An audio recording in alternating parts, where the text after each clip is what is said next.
In the communist system, if you are a party member, even though they talk about we're all equal, we're brothers, it's all supposed to be, evened out, it's not.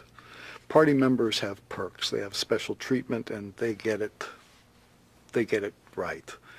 If you are a member of the Republican Party in the United States, the treatment resembles very much what happens in the Soviet Union if you are a Communist Party member.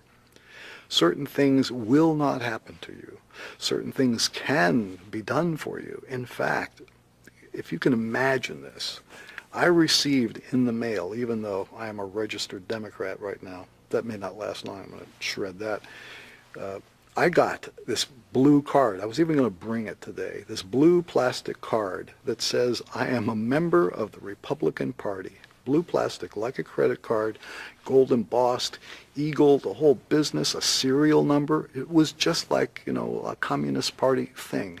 So I'm saying, what would a guy do with a thing like this? Show it to a policeman in case he was going to get a ticket? What do you do with this?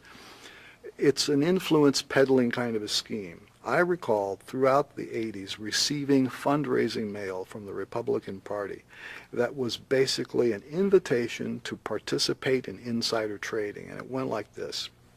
How would you like to join the California Golden Circle? You pay $2,500 to get in, $1,500 a year in dues. Now here's what you get. Advance notice of upcoming legislation, invitations to dinners and social events. Can't quote it exactly, but I'm getting pretty close to the letter. That will be attended by the people from California who do the business, who really make the deals. So in other words, if you pay, you're going to be invited to these dinners where you get to sit next to these people who make the big deals. And it's like inviting me to join that club, it's baffling. Then I get another letter. That one was signed by Claire W. Bergner. And I got another letter inviting me for $2,500, I could go on this junket to Washington, D.C., where I get to attend a series of luncheons and dinners with D.C. political luminaries. And they give you a list, and you are supposed to check off on the list who you want to be seated next to at these luncheons.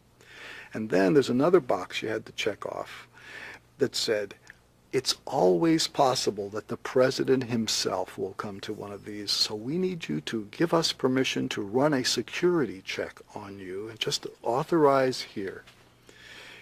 There's something weird about doing politics, mail-order politics that way, and inviting people to get the edge on a business competitor by joining a certain political party, paying money.